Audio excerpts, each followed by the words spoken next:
बच्चों, इससे पहले वाली वीडियो में मैंने आपको शुरू कराया था नॉर्मलता, नॉर्मेलिटी, और नॉर्मेलिटी के साथ साथ मैंने आपको बताया था किसी तत्व का, किसी अम्ल का, किसी अक्षार का या किसी लवण का तुल्यांकी भार कैसे निकाला जाता है।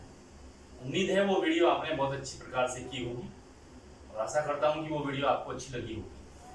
बच्चों, नॉर्मलता के लिए मैंने आपको बताया था नॉर्मलता, नॉर्मेलिटी को हम कैपिटल N से प्रदर्शित करते हैं और इसके लिए एक फार्मूला मैंने आपको बताया था, विलयन के अंदर विलय का भार अपॉन उसका तुल्यांकी भार और अपॉन आयतन लीटर। इस फार्मूले के माध्यम से हम किसी विलयन की नॉर्मेलिटी निकाल सकते हैं। तो बच्चों, मैंने आपको तुल्यांकी भार निकालना इसके अंदर सिखाया था, इसकी अब यहाँ पर जरूरत पड़ेगी। अब जो ये फॉर्मूला हमारे पास है नॉर्मेलिटी का, इस पर आधारित कुछ एक तो एग्जाम्पल्स हम यहाँ पर देखेंगे और जल्दी से उन एग्जाम्पल्स को आप देखिए और फिर उन एग्जाम्पल्स के आधार पर आप अपनी प्रैक्टिस जरूर करें। तो पहला एग्जाम्पल लेते हैं बच्चों। एग्जाम्पल नंबर फर्स्ट, 250 मिलीलीटर विलयन में 250 मिलीलीटर विलयन में 9.8 ग्राम H2SO4 विलय है।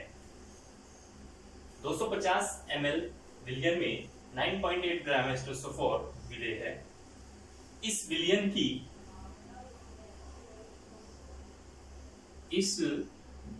की नॉर्मलता ज्ञात कीजिए। ये एक यहाँ पर आपका छोटा सा एक क्वेश्चन है। इस क्वेश्चन को हम देखते हैं किस प्रकार से इसको हम सॉल्व करेंगे। 250 मिलीलीटर विलयन में 9.8 ग्राम H2SO4 विलय है। तो यहाँ पर यदि देखते हैं बच्चों, अगर इसके हल की बात करें, सॉल्व करते हैं इसको, तो यहाँ पर जो आपका विलय होता है, विलय का भार ये हमारा है 9.8 ग्राम और विलय कौन है? H2SO4। इसके बाद विलयन कितना है? 250 मिलीलीटर। तो इस विलयन का जो आयतन आपका होगा वो होगा 250 मिलीलीटर और इस विलयन की क्या निकालनी है बच्चों? नॉर्मेलिटी निकालनी है। चलिए n हमको ज्ञात कर। तो नॉर्मेलिटी का फॉर्मूला आपके यहाँ पर रखा हुआ है, विलय का भार बटे तुल्यांकी भार और बटे आयतन लीटर में। तो विलय का भार हमारे पास है बच्चों 9.8 ग्राम और तुल्यांकी भार हमारे पास नहीं है। आयतन हमारे पास है, कितना है? 250 मिलीलीटर। इसको हम लीटर में चेंज कर लेंगे। अब हमें जो चीज देखनी है वो है तुल्यांकी भार। अब तुल्यांकी भार निकालना किसका है? जो इसके अंदर विलय है। विलय कौन है? H2SO4। अब पहले हम क्या करेंगे, H2SO4 का तुल्यांकी भार ये हम ज्ञात करेंगे। अब आपको पता है कि जो H2SO4 है ये कौन है बच्चों? ये अम्ल होता है, अम्ल। और अम्ल है तो अम्ल का तुल्यांकी भार आपको मैंने निकालना बताया था, किस प्रकार से हम किसी अम्ल का तुल्यांकी भार ज्ञात कर सकते हैं। तो उस अम्ल का अणुभार और बटे विस्थापित H आयनों की संख्या, इस प्रकार से हम निकाल सकते हैं। तो इसका अणुभार जिसको हम कैपिटल M से दिखा सकते हैं और अपॉन विस्थापित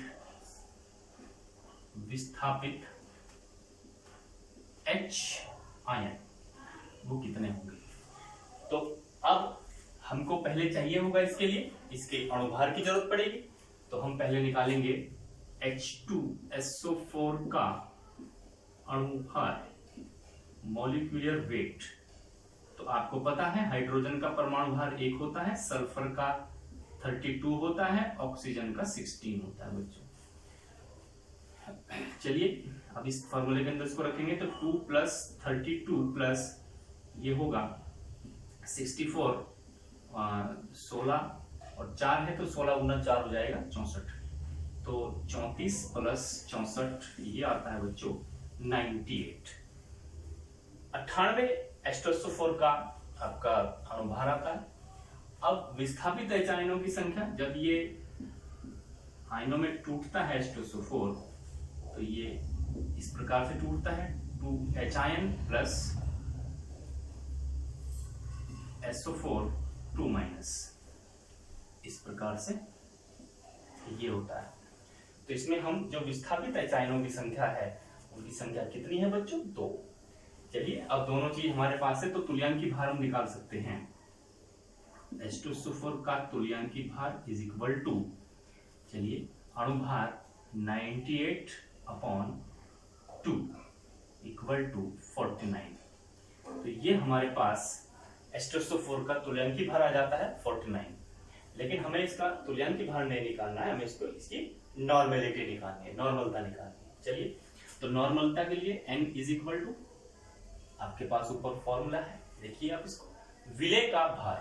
तो विलेय का भार हमारे पास कितना है? 9.8 ग्राम, ये होगा 9.8 ग्राम, और अपॉन तुल्यांकी भार हमारे पास आया है 49।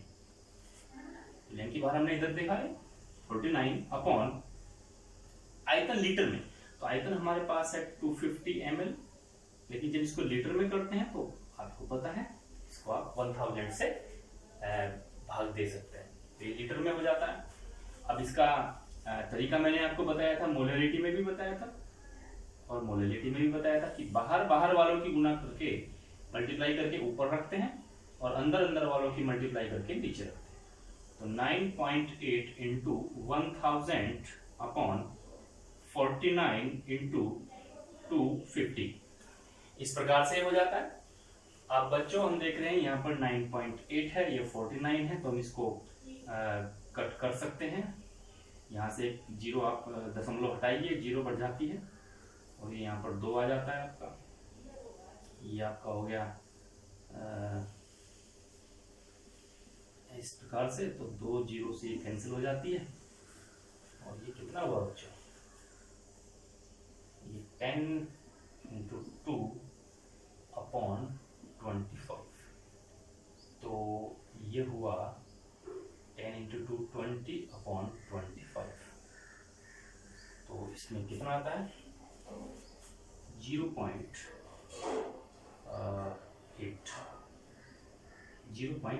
n, इतना, ये आपका आंसर हो जाता है। तो उस विलयन की जो नॉर्मेलिटी होगी वो 0.8 n होगी बच्चों। मैं आपको इसका आंसर भी कंफर्म करा देता हूँ, क्या ये सही आंसर है? जी हाँ, ये आंसर आपका बिल्कुल सही है। तो इस प्रकार से हम नॉर्मेलिटी ज्ञात कर सकते हैं। तो बच्चों आपने क्या देखा कि इसमें यदि हमें तुल्यांकी भार ना निकालना आ रहा हो तो फिर उस सॉल्यूशन की नॉर्मेलिटी निकालना बहुत ही मुश्किल काम, इसलिए सबसे पहले हमें तुल्यांकी भार पे इस पर काम करना आवश्यक होता है। तो इस प्रकार के न्यूमेरिकल्स आपके एग्जाम में आते हैं, बोर्ड एग्जाम में आते हैं, तो उसके लिए आप तैयारी करें और इस हिसाब से इसको करना सीखिए। आप इसको आप नोट कर लेंगे और अच्छे से पढ़ेंगे। चलिए सेकंड एग्जाम्पल एक मैं ले लेता हूं।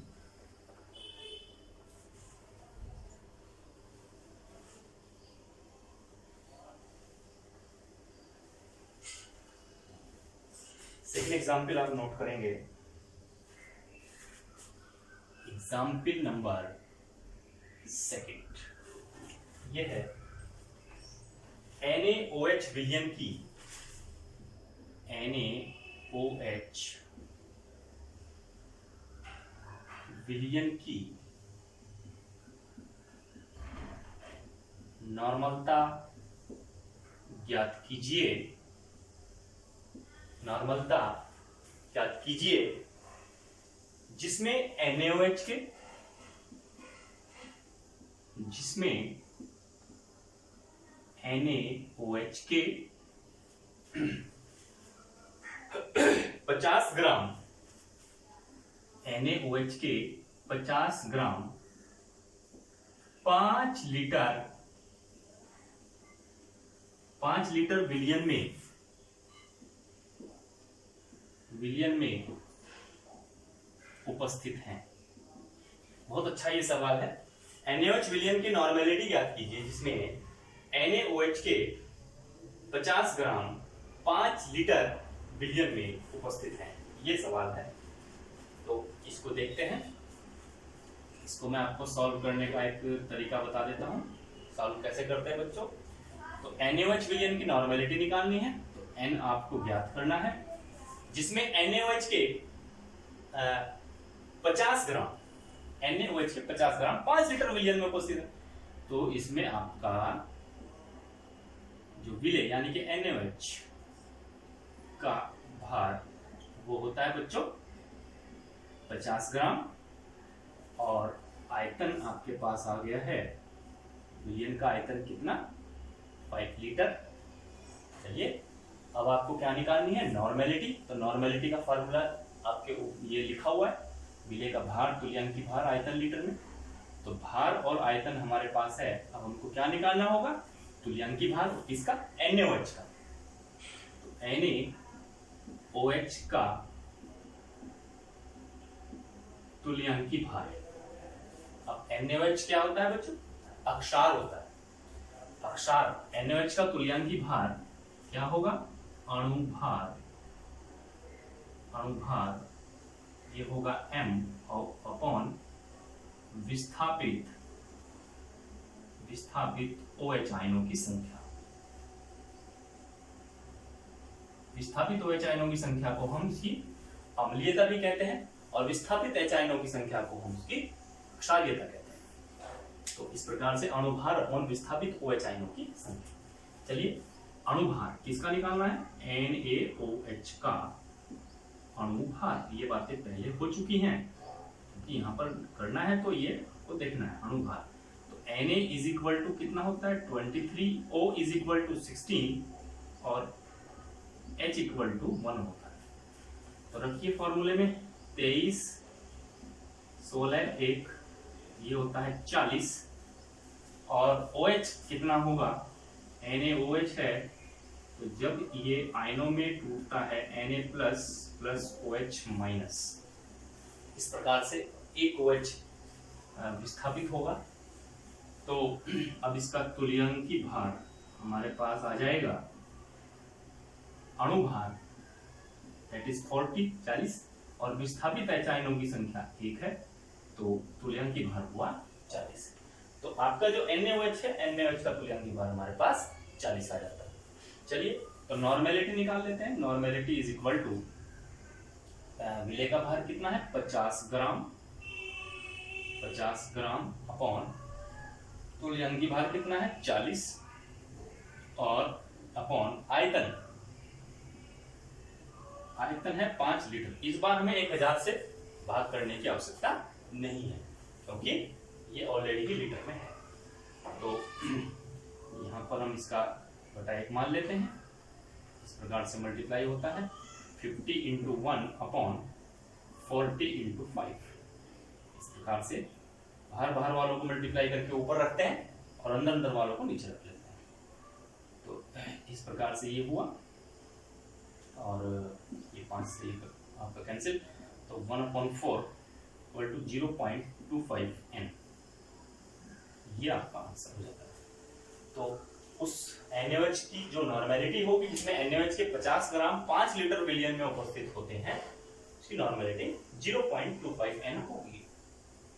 तो ये n आप लास्ट में n लिखते हैं, तो इसका मतलब आपने नॉर्मेलिटी निकाली है, इसलिए n लिख देते हैं। जब मोलरिटी निकालते हैं तो आप कैपिटल M लिख देते हैं, मोलरिटी निकालते हैं तो स्मॉल m लिख देते हैं। जबकि इसका मात्रक आपको पता होना चाहिए, ग्राम तुल्यांक पर लीटर, ग्राम तुल्यांक पर लीटर, ग्राम तुल्यांक प्रति लीटर इसका मात्रक होता है। जैसे आपका मोलरता होती है, मोलरता को मोल प्रति लीटर में व्यक्त करते हैं, मोलरता को मोल प्रति किलोग्राम में व्यक्त किया जाता है। तो तो इस प्रकार से हम नॉर्मेलिटी निकाल सकते हैं। तो बच्चों तुल्यांकी भार का इसमें विशेषता ये हम देख रहे हैं कि तुल्यांकी भार के आधार पर हम नॉर्मेलिटी को चेक कर पा रहे हैं। ये दो न्यूमेरिकल है, इनको आप ध्यान से करेंगे, ध्यान से इनको देखेंगे।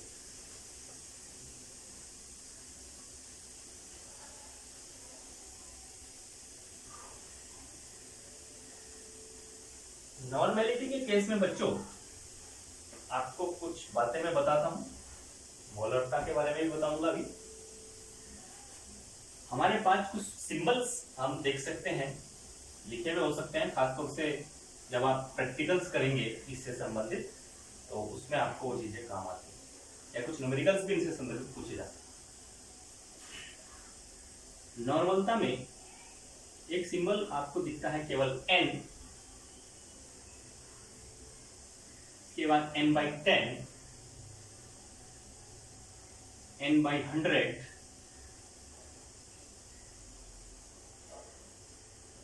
n/2 और एक 2n।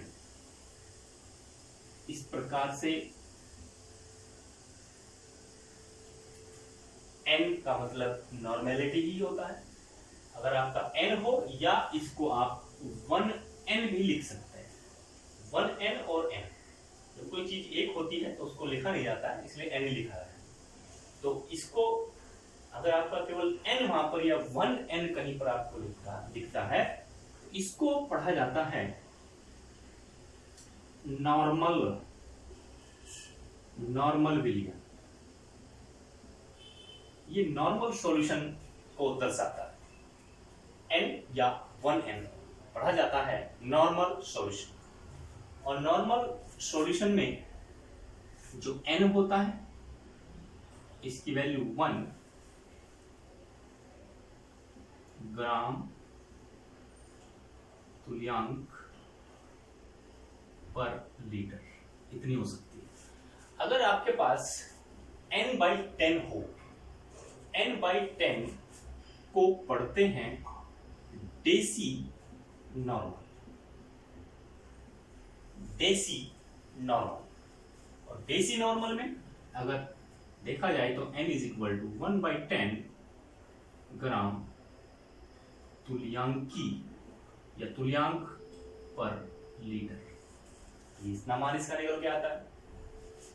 n/100 को पढ़ा जाता है सेंटी नॉर्मल, और n = 1/100 ग्राम तुल्यांक पर लीटर। n/2, इस बार ये n का आधा वर्ग, n/2। तो n/2 है, तो इसलिए इसको पढ़ते हैं अर्ध नॉर्मल, अर्ध नॉर्मल, और n = 1/2। इस प्रकार से इसको देख सकते हैं। लास्ट में बच्चों 2n, यहां पर 1n था, यहां n/2 था। 1n नॉर्मल सॉल्यूशन, n/2 अर्ध नॉर्मल सॉल्यूशन, और इस बार n को 2 से मल्टीप्लाई किया गया है, तो इसको पढ़ा जाता है दिव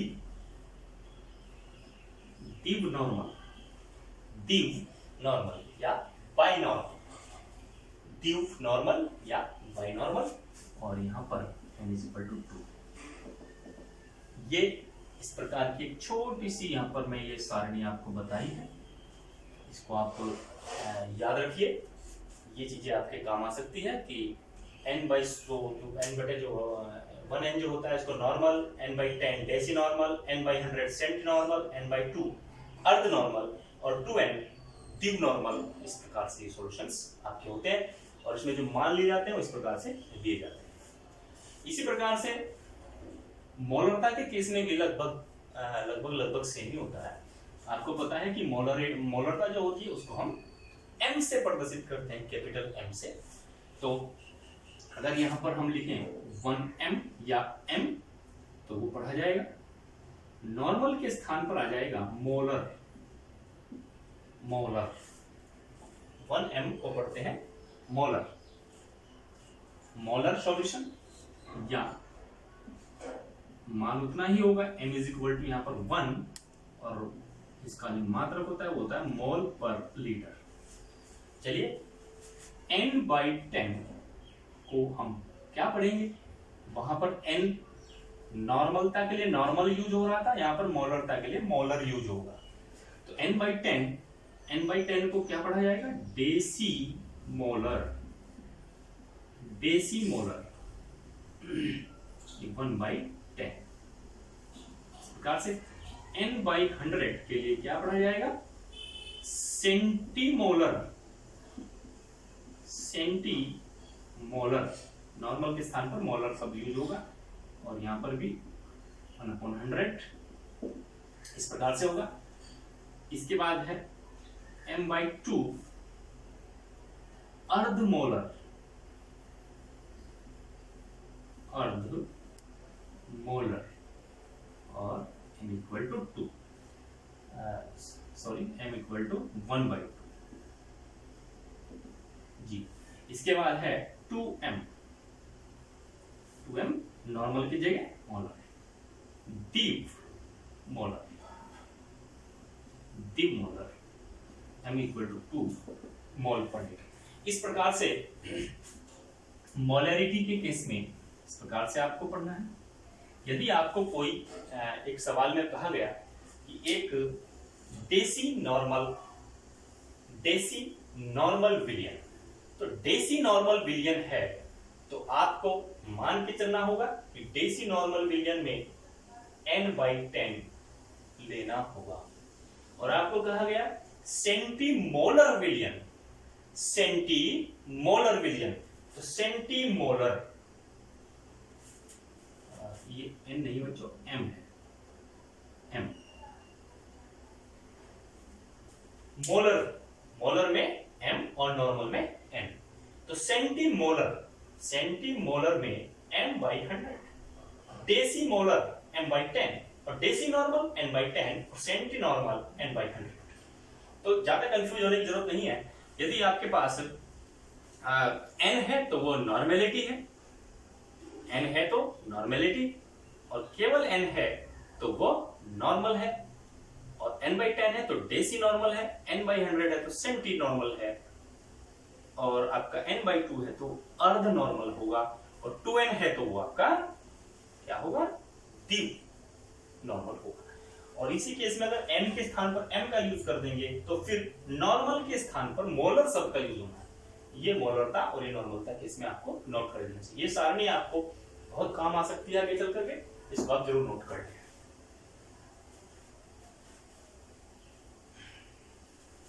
जैसे मैंने बताया था, कोई चीज आपको नोट करनी होती है तो वीडियो को रोक करके, उसको पॉज करके, जूम करके आप उसको नोट कर सकते हैं।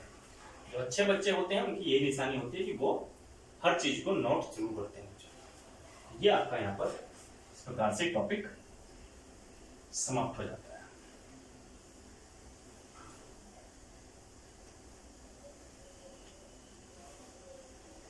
चलिए अब लास्ट में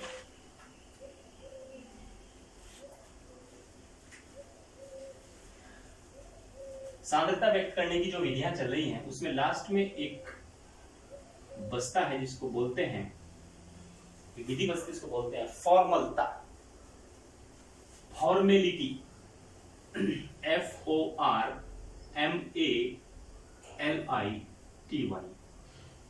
फॉर्मेलिटी, फॉर्मलता, और इसको डिनोट किया जाता है बच्चों कैपिटल F से, फॉर्मेलिटी।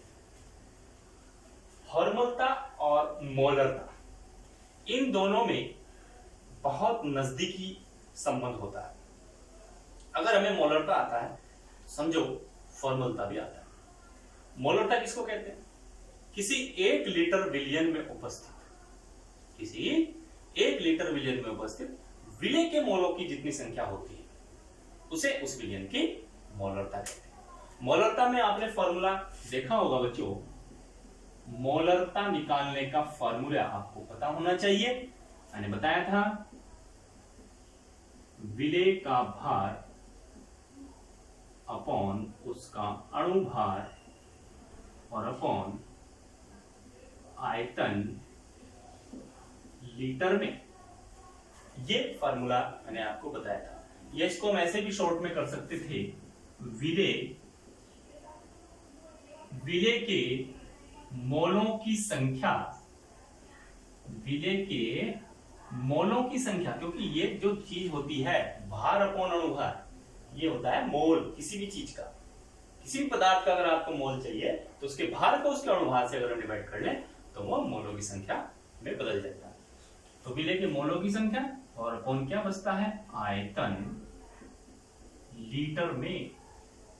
ये हमारा मोलरता, मोलरिटी निकालने का फार्मूला है और इसको आपने पहले देख चुके। इस प्रकार से हम मोलरिटी निकालते हैं। तो विलेय का भार, अणुभार और आयतन लीटर में। अब बात करते हैं बच्चों फॉर्मेलिटी की, फॉर्मलता। मैं आपको बहुत सिंपल वे में इसको बताना चाहता हूं। आपको मैं सूत्रों में, परिभाषाओं में ज्यादा उलझाने का प्रयास नहीं करूंगा, ताकि इसमें जो थोड़ा सा अंतर है वो आप समझ जाए।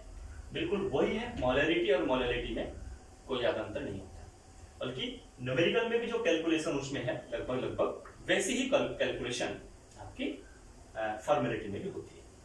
चलिए, तो यहां पर फॉर्मेलिटी में क्या करते हैं,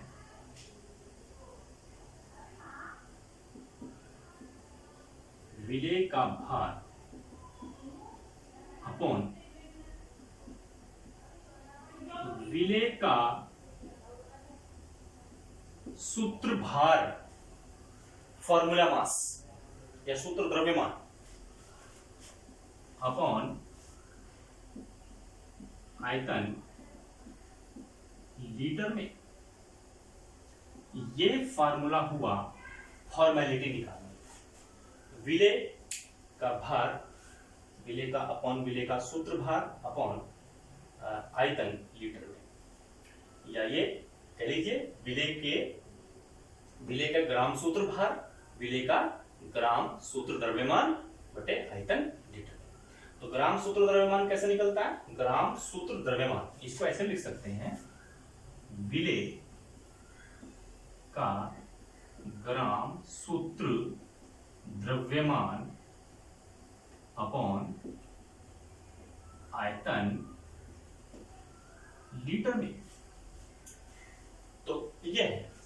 तो यहां और वहां मोलरिटी और आपकी फॉर्मेलिटी, इन दोनों में क्या अंतर हमको नजर आता है, विलेय का भार सेम है, आयतन लीटर सेम है, बीच में यहां पर अणुभार है और बीच में यहां पर विलेय का सूत्र भार है। तो बच्चों, अगर हम ये अंतर समझ जाएं कि what is the difference between molecular weight and the formula mass, द्रव्यमान, जो सूत्र द्रव्यमान होता है उसमें और अणुभार, उसमें क्या अंतर होता है। जो आपका सूत्र भार निकाला जाता है, ये नोट करने योग्य बात है, सूत्र भार, इंग्लिश में मैंने बोला फॉर्मूला मास, सूत्र द्रव्यमान, फॉर्मूला मास। फॉर्मूला मास हमेशा किसका निकाला जाता है, फॉर्मूला मास हमेशा आयनिक यौगिकों का होता है। आयनिक यौगिक, आयोनिक कंपाउंड्स।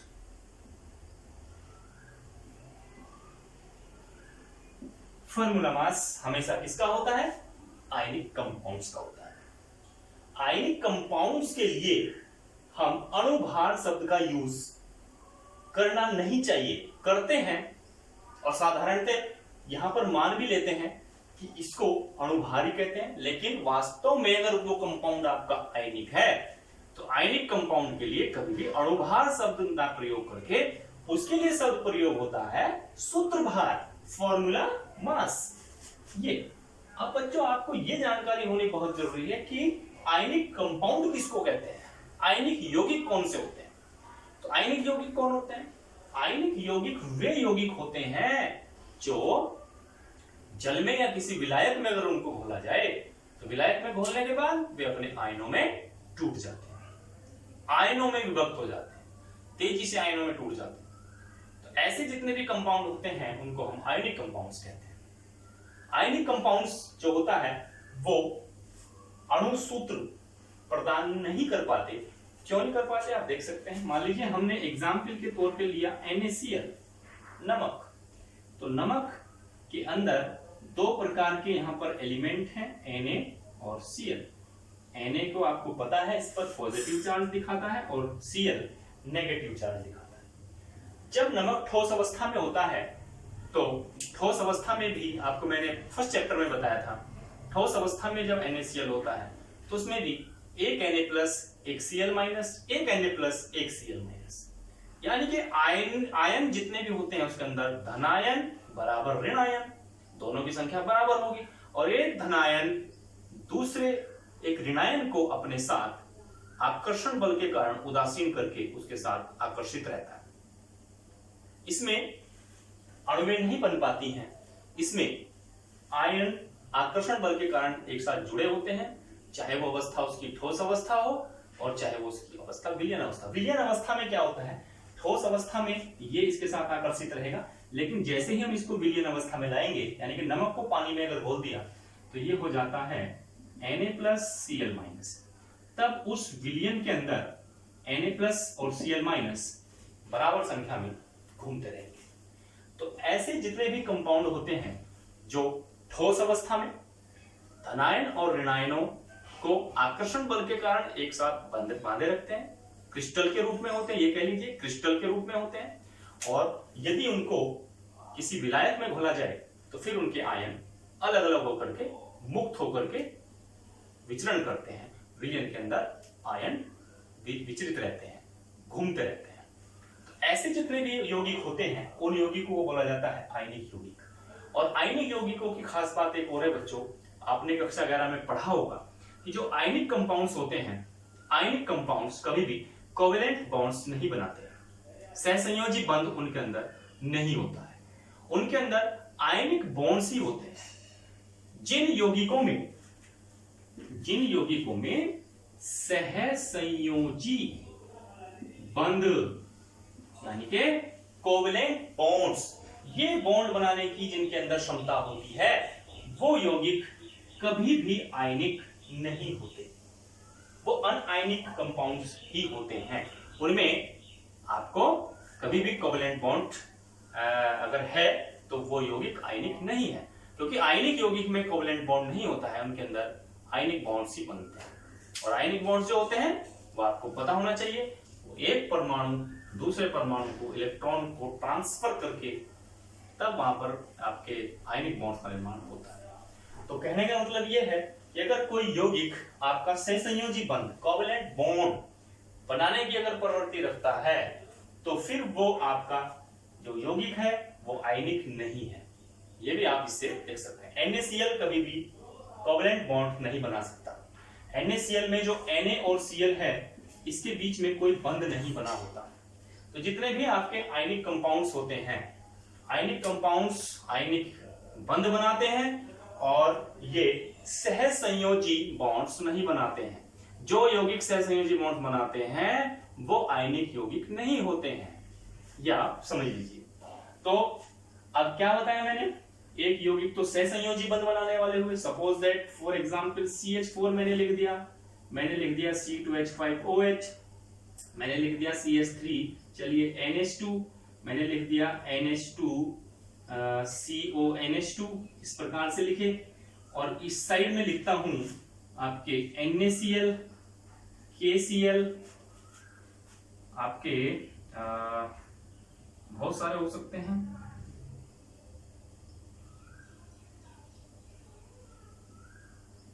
NaNO3 एक्सेट्रा, इस प्रकार से हो सकते हैं। तो बच्चों हम क्या देखते हैं कि जो हमारे ये कंपाउंड मैंने लिखे हैं ये अपने आयनों में टूटते हैं। अगर ये ठोस अवस्था में पाए जाते हैं तो ठोस अवस्था में क्रिस्टल के रूप में होते हैं, और आयनिक जब इसको हम किसी विलायक में बोलते हैं तो ये अपने आयनों में आसानी से टूट जाते हैं। जबकि इधर वाले जो कंपाउंड होते हैं इसमें क्या होता है, अगर आपको विलायक में घोल रहे हैं तो ये अपने आयनों में नहीं टूटते। जब आयनों में नहीं टूटते हैं तो इसका मतलब ये आयनिक नहीं है। और इनके अंदर जो बॉन्ड बने होते हैं वो सहसंयोजी बॉन्ड बने होते हैं, जैसे CH4 की बात करो तो CH4 एक कार्बन है और एक कार्बन के साथ 4 हाइड्रोजन जुड़े हुए हैं। 4 हाइड्रोजन आपको पता है कार्बन के जो वैलेंस शेल में इलेक्ट्रॉन होते हैं वो 4 होते हैं, कार्बन की वैलेंसी 4 होती है, 1 2 3 4 ने बता चुका। और इसमें 4 ही हाइड्रोजन होते हैं। तो 4 हाइड्रोजन इस प्रकार से, हाइड्रोजन के पास एक एक इलेक्ट्रॉन होता है और एक एक इलेक्ट्रॉन सिंगल जो इलेक्ट्रॉन होते हैं ये कार्बन के साथ 4 हाइड्रोजन 4 सिंगल बंध बनाते हैं। तो जो बंध ये बने होते हैं इन बंध को बोलते हैं सहसंयोजी बंध। सहसंयोजी बंध इलेक्ट्रॉनों के, 2 परमाणुओं के मध्य इलेक्ट्रॉनों के परस्पर साझेदारी से जो बंध बनते हैं उन्हें हम सहसंयोजी बंध कहते हैं। तो इनमें सब में सहसंयोजी बॉन्ड्स होते हैं, इनमें आयनिक बॉन्ड्स नहीं होते। तो ये यौगिक आपके आयनिक नहीं होंगे जिनमें सहसंयोजी बॉन्ड्स होते हैं। आयनिक कंपाउंड्स मैंने बताया ये कभी भी आपके कोवैलेंट बॉन्ड सहसंयोजी बंध नहीं बनाते। Na और Cl के बीच में कोई सिंगल डबल ट्रिपल ऐसा कोई बॉन्ड नहीं हो सकता है।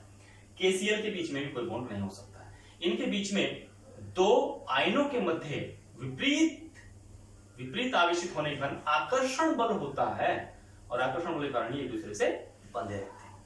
तो बच्चों इसमें मैं आपको बताऊं कि जो हमारे, अब जल्दी से टॉपिक पे आ जाता हूं, जो हमारे आयनिक यौगिक होते हैं, आयनिक यौगिक के बारे में मैंने आपको बताया। अगर आयनिक यौगिकों का यदि हम, जैसे एग्जाम्पल मैंने लिया NaCl, ये एक आयनिक यौगिक है और आपको पता है आयनिक यौगिक में Na का कितना होता है 23 और Cl का कितना होता है 35.5। अगर हम इन दोनों को जोड़ लें 23 प्लस 35.5 तो ये होता है 58.5, इतना ही होता है। तो NaCl के केस में हमने निकाला, ये आपको बिल्कुल अणुभार की तरह ही लगता है, लेकिन अणुभार इसको आप कह भी सकते हैं, लेकिन सही मायने में ये अणुभार नहीं होता है। ये आपका क्या कहलाता है बच्चों, ग्राम सूत्रभार। ये सूत्रभार कहलाता है। सूत्रभार का जो प्रयोग है वो हम किसके लिए करते हैं, केवल आयनिक यौगिकों के लिए करते हैं। और अणुभार शब्द का प्रयोग किसके लिए होगा, जो आयनिक नहीं होते। जैसे NaCl के स्थान पर, चूंकि NaCl आपका आयनिक यौगिक है, आयनिक कंपाउंड है, इसलिए इसका जो हमने ये निकाला 58.5 जो मान निकाला है, इसको हम बोलेंगे सूत्रभार, सूत्रद्रव्यमान। यदि मैं CH4 का चेक करूं तो C बराबर होता है 12, H बराबर होता है 1, तो 12 प्लस 4 इक्वल टू कितना हो गया 16। तो 16 है, बिल्कुल ये भी इसी की तरह ही निकाला गया है, कैलकुलेट किया गया है। लेकिन चूंकि जो CH4 होता है, CH4 हमारा आयनिक कंपाउंड नहीं है, इसलिए इसके लिए हम यहाँ पर सूत्रभार का प्रयोग नहीं करते हैं। इसके यहाँ हम प्रयोग करते हैं आणविक द्रव्यमान, जिसको आप अणुभार भी कहते हैं। तो ये अंतर आपको समझ आया होगा।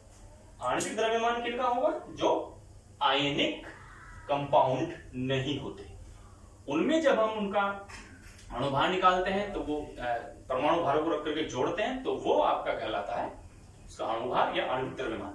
और यदि आप किसी आयनिक कंपाउंड के परमाणु भारों को रख करके उसको जोड़ते हैं तो उसको फिर आप कहते हो उसका सूत्रभार, सूत्र द्रव्यमान। तो सूत्र द्रव्यमान केवल यूज होगा किसके लिए, आयनिक यौगिकों के लिए, और अणुभार यूज होगा किसके लिए, जो आयनिक नहीं होंगे।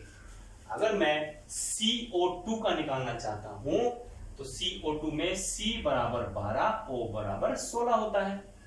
तो C बराबर 12, तो 12 प्लस 16 दूनी कितना होता है 32, कितना हुआ 44, 44 हुआ। बताओ CO2 जो कार्बन डाइऑक्साइड है, क्या ये एक आयनिक कंपाउंड है, आयनिक यौगिक है, नहीं है, ये आयनिक नहीं होता है। अगर आयनिक नहीं है तो फिर ये 44 इसका कहलाता है आणविक द्रव्यमान। ये आणविक द्रव्यमान है, इसको आप सूत्रभार नहीं कहोगे। तो सूत्रभार फिर किसको कहेंगे, हमने लिया कौन, सपोज हमने लिया क्या, चलिए KOH ले लिया, KOH। तो इसके अंदर आप पोटेशियम का परमाणु भार रखोगे, ऑक्सीजन का रखोगे, हाइड्रोजन का रखोगे और रख करके जोड़ दोगे। अब KOH किस प्रकार का यौगिक है? आयनिक यौगिक है, आयनों में टूटता है। KOH की जगह आप KCl भी ले सकते हो। KCl अभी यहाँ पे लिखा है KCl, तो KCl में किस प्रकार यौगिक है? आपका आयनिक यौगिक है। NaNO3 ले सकते हो, ये भी आपका आयनों में टूट जाता है। तो ये आयनिक यौगिकों के लिए जब हम निकालते हैं तो फिर वो कहलाएगा सूत्रभार। तो बच्चों इसमें क्या एक निष्कर्ष निकल के आया? निष्कर्ष निकल के आया है सूत्रभार आयनिक यौगिकों का होता है और अणुभार ऐसे यौगिकों का होगा जो आयनिक नहीं होते, जो आयनों में नहीं टूटते हैं। तो सूत्रभार का प्रयोग हम आयनिक कंपाउंड के जो एक प्रकार का अणुभार होता है, उसको अणुभार भी बहुत से बोलते हैं और कहते भी हैं, वो भी कहना कोई गलत नहीं होता है, लेकिन सही मायने में वो अणुभार नहीं होता, उसको बोला जाता है सूत्रभार। तो इस प्रकार से आपको ये अंतर पूरा समझ में आया होगा। ये बहुत इंपॉर्टेंट बात मैं आपको समझा रहा हूं, इसको आप ध्यान से समझिए। चलिए अब बच्चों, तो अब अगर हम ये बातें निकल के आई कि सूत्रभार आयनिक यौगिकों का होता है, केवल आयनिक यौगिकों का ये सूत्रभार होता है, तो इसका मतलब मॉलरता और फॉर्मेलिटी में क्या अंतर है? यानी कि जो फॉर्मेलिटी होगी, जो फॉर्मलता होगी, वो केवल किसकी निकाली जाएगी? केवल आयनिक यौगिकों की। फॉर्मलता, फॉर्मेलिटी ये किसकी निकाली जाती है? केवल आयनिक यौगिकों की। क्या? क्योंकि सूत्रभार जो लिखा है, सूत्रभार केवल किसका हो सकता है? आयनिक यौगिकों का हो सकता है। जबकि आपकी मोलरिटी के लिए क्या चाहिए? सूत्रभार नहीं, अणुभार चाहिए। तो अणुभार आपका किसी का भी हो सकता है, वो आयनिक का भी हो सकता है, अनायनिक का भी हो सकता है, इसके लिए। लेकिन ये जो सूत्रभार शब्द आया है, ये केवल आयनिक यौगिकों का ही होता है।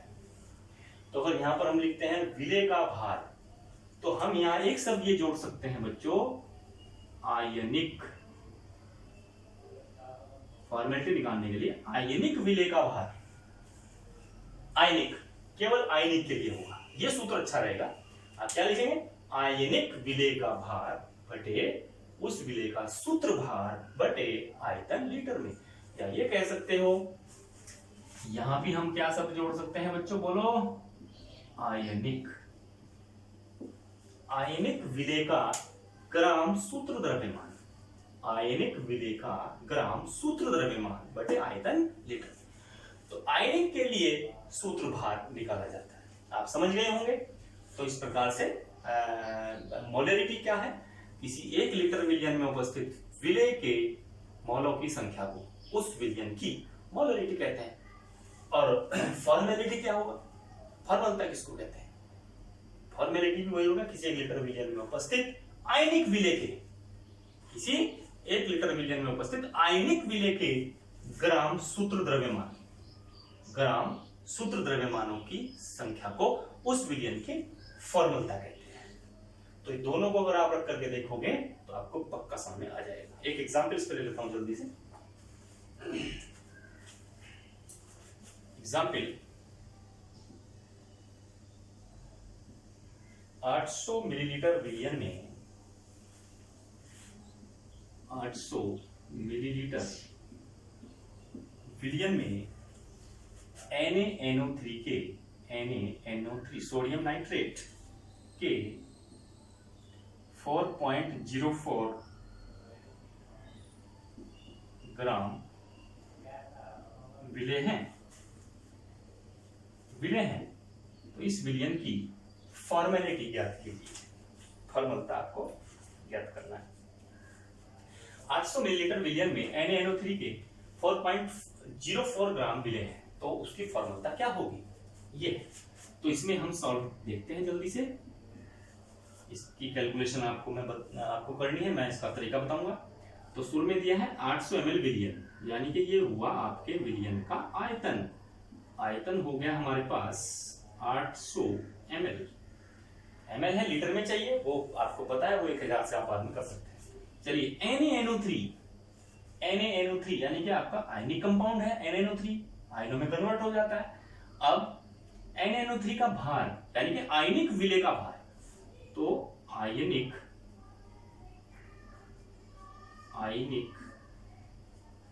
विलेय का भार ये हमारे पास है 4.40 ग्राम।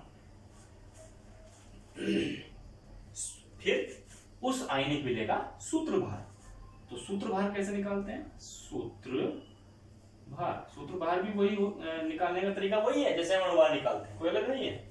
लेकिन सूत्र भार किसके लिए यूज कर रहे हैं? Ionic compound. तो सूत्र भार निकालना है NaNO3 का, तो आपको पता है Na बराबर 23 होता है, N नाइट्रोजन 14 होता है और O ऑक्सीजन का 16 होता है। ये परमाणु भार होते हैं बच्चों, और परमाणु भारों को इसमें रखते हैं और जोड़ देते हैं। जोड़ने के बाद जो आता है वो उसका सूत्र भार निकल के आ जाएगा। चलिए Na 23 प्लस N कितना है?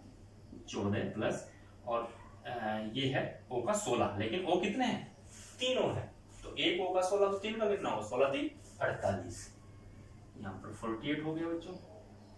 इसको आप जोड़ लेंगे, जोड़ करके ये आपके पास आना चाहिए 85। आप इसको देख लेंगे कितना आएगा। चलिए यहां से आपका सूत्र बाहर निकला। अब आपके पास क्या है बच्चों? आयतन लीटर। तो आयतन आपके पास है 800 ml। तो अब आप इसको बिल्कुल समझ गए होंगे क्या करना है। आयनिक विलेय का भार वो आप रखेंगे फॉर्मूले में 4.04 अपॉन विलेय का सूत्र भार जो यहां से आएगा, जोड़ करके जोड़ देता हूं। चलिए 23 है, 14 है और 48 है, कितना हुआ? 8 से 4 12 और 3 15, 3 4 और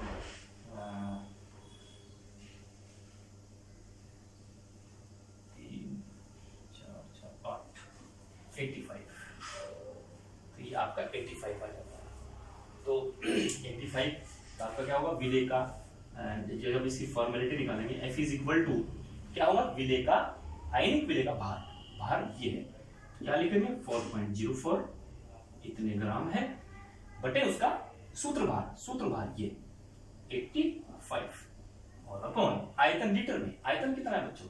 800 ml, 800 अपॉन 1000। ये वही मोलरिटी वाला केस हो गया है। चलिए F इज इक्वल टू वही 4.04 इंटू 1000 अपॉन इन दोनों को नीचे 85 इंटू 800। इसको आप सॉल्व कर लेंगे और सॉल्व करके आपका मैं आंसर लिख देता हूं। ये आना चाहिए आपका आंसर, इस सवाल का आना चाहिए। मेरे पास है आंसर 0.058 इतनी इसकी फॉर्मेलिटी होनी चाहिए। तो इस प्रकार से आप फॉर्मेलिटी निकाल सकते हैं। नॉर्मलिटी, मोलरिटी और फॉर्मेलिटी लगभग सेम ही होता है बच्चों। इसमें अंतर मैंने आपको बताया कि फॉर्मेलिटी केवल आयनिक कंपाउंड्स के लिए निकलती है, और जब आयनिक कंपाउंड्स को हम उसका रख करके उसके परमाणु भारों को जोड़ते हैं तब वो अणुभार नहीं, वो सूत्र भार हो जाता है। इस बात का आपको याद रखना है। इस प्रकार से जो आपकी नॉर्मेलिटी है, इस पहले नॉर्मेलिटी बताई मैंने, अब मैंने आपको फॉर्मेलिटी बताई। इस प्रकार से ये आपका जो सांद्रता व्यक्त करने की विधियां हैं यही समाप्त हो जाती है। इसको आप ध्यान से पढ़िए, इसमें से ऐसा कोई टॉपिक नहीं है जो पेपर में नहीं आया। कुछ बच्चे वीडियोस को सीरियसली बहुत अच्छी तरीके से ले रहे हैं, बहुत अच्छे कमेंट्स कर रहे हैं, बहुत अच्छे उसको देख रहे हैं। कुछ बच्चे अभी भी थोड़ी सी लापरवाही इसमें देखी जा रही है। तो सभी बच्चे ध्यान से इन वीडियोस को देखिए, नोट करिए। कुछ नहीं आ रहा हो तो मुझे आप पूछिए। तो बच्चों आशा करता हूँ ये गर्मी के दिन चल रहे हैं और आप अपने घरों में सुरक्षित भी रह रहे होंगे। जैसे कि ये बीमारी भी चल रही है कोरोना, तो अभी भी ये नहीं है कि ये बीमारी समाप्त नहीं हुई है। तो आप अभी भी बी केयरफुल, अपने घरों में रहिए, सुरक्षित रहिए, पढ़ाई करते रहिए और इन वीडियोस के माध्यम से अपनी पढ़ाई को जारी रखिए। तो मुझे आशा है कि ये वीडियोस आपको बहुत अच्छी लगती होंगी। आप लाइक और शेयर जरूर करिए, कमेंट्स करिए और इस चैनल को सब्सक्राइब भी कर लो, सब्सक्राइब भी कर लीजिए, कोई इसमें नहीं है। तो आज की जो वीडियो में यही समाप्त करता हूँ और बेस्ट ऑफ लक। आप अच्छे से तैयारी करिए। बहुत बहुत धन्यवाद।